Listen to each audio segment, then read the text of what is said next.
When you're running around and driving in the city, you see them everywhere. It's the local guys, usually the guys in day cabs, doing local P&D, running around. Most of them are company guys, but there are a few owner-operators, and we're just going to talk briefly about that today. So there's two sides of being a local guy. There's the company guys, and then there's the owner-operators. Now, our company per se doesn't run owner-operators as local drivers, but there are a few companies out there that do it.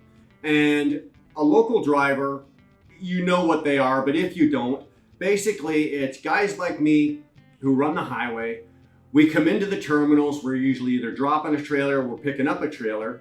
But the reason those trailers are there for us to pick up is because during the day, the local guys, they come in the morning, they pick up the trailers, they go out, they deliver, make the deliveries. In the afternoon, they reload the trailers, they bring them back to the terminal, and then guys like me, we come in and we pick them up the highway and we're gone.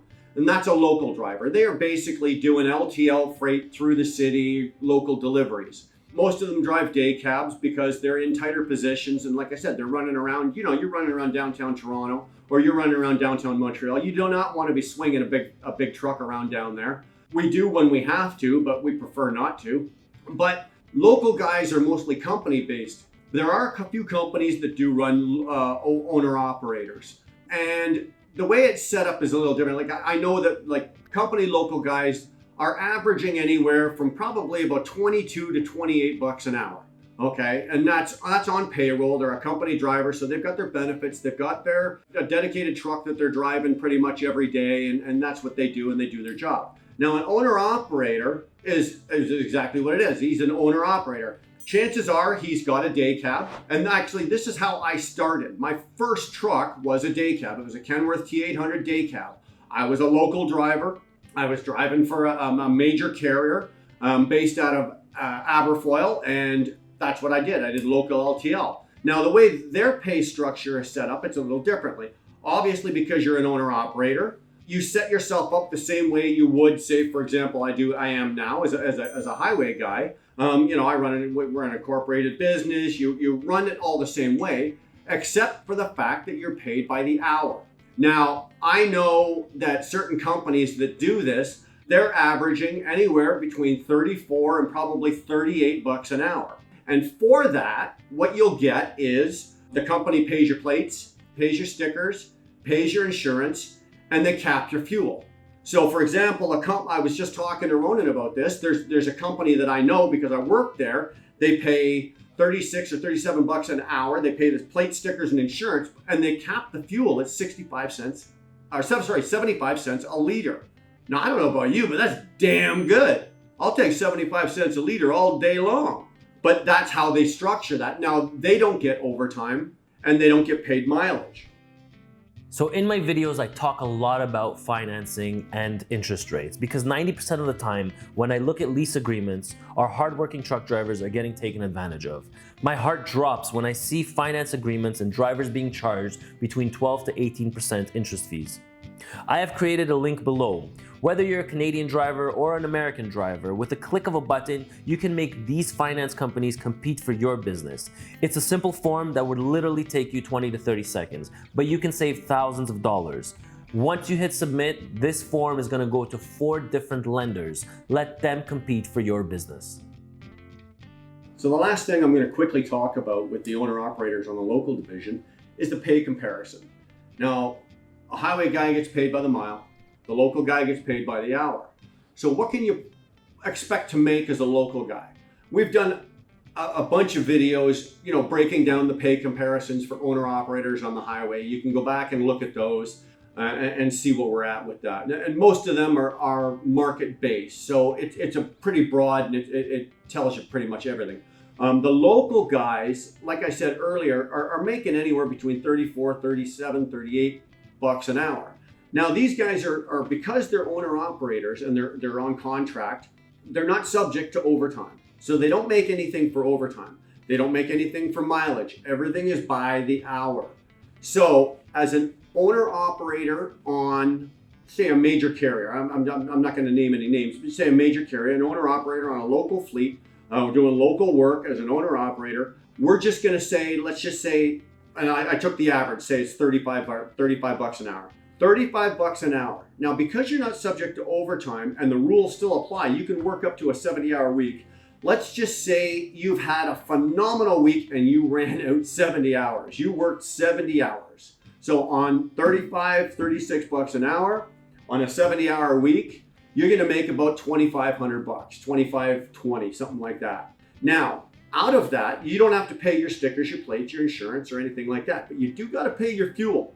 Now, remember, a local guy is gonna work, 14 hours a day, but he's not gonna probably run more than a couple hundred miles, if that, right? So you're not gonna be burning through a whole lot of fuel. So let's just say on a week, you're gonna burn, 400 bucks. I'm just being conservative here, okay? It could be more, it could be less, but let's say 400 bucks. So you're 2520, you're now down to, let's say 2100, or let's just round that down to $2,000. Okay, so now you're gonna make $2,000. Now, if you've had no repairs that week and you've had nothing go wrong, you've had a good week, you've run your 70 hours out, or you're up into that area, you can average about $2,000 a week. Multiply that times 4, you're at $8,000 a month. And that's what you're clearing. That's after your expenses. Now, if you don't, that's as long as you don't have any breakdowns and no problems, and you keep your ass out of the casino. $8,000 is not bad. If you've got a day cab or a smaller truck, if you've got yourself a truck payment, maybe a couple $1,000, so you've got a $2,000 a month truck payment, you're still clearing $6,000 a month after your truck payment. And that's not bad. I think you can live on that. You're not making per se the dollars in the amounts that a highway guy is, but a highway guy is running X amount of miles a year and he's making X amount of dollars, but his fuel bill, where your local guy, your fuel bill is here. My fuel bill is like this. That's the difference. Do I take home as a highway guy more than $8,000 a month? Yes, I do. But do I work like hell for it? Yes, I do. The bonus of being a local guy, even as an owner-operator, is guess what? You get to go home every night. You may start at 4 o'clock in the morning. Oh, wow. We all have to do that anyway. 4 o'clock in the morning, you're going to work out, 13, 14 hours if that's what your day consists of. Okay, but at some point or another, you're probably going to be home around supper time, maybe a little after, but at least you're going to be home. You're going to be home. You're going to see your family. You're going to see your wife. You're going to be able to hang out with your kids.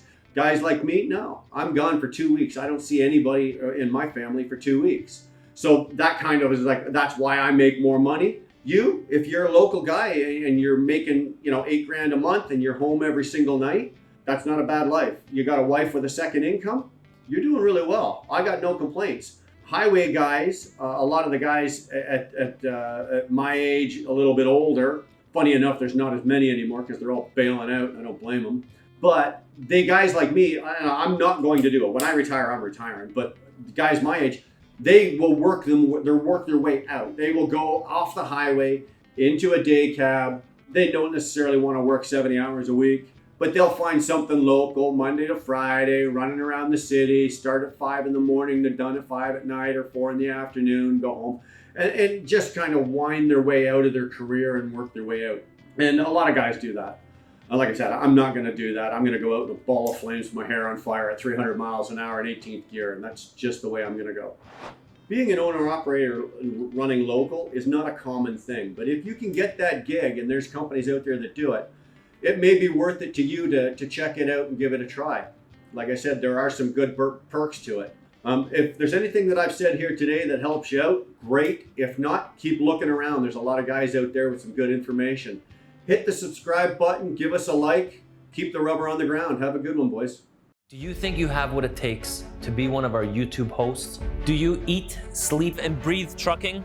Are you passionate when you talk about trucking topics? Our channel is currently looking for another YouTube host. So we thought, who better to ask than our 35,000 subscribers? If you think you have what it takes and you currently live in the GTA, please send over your resume to sponsorships@ettransport.ca. If you're a seasoned driver and love to inspire others to become better and educate others to become more successful, this position is definitely for you. Please feel free to reach out.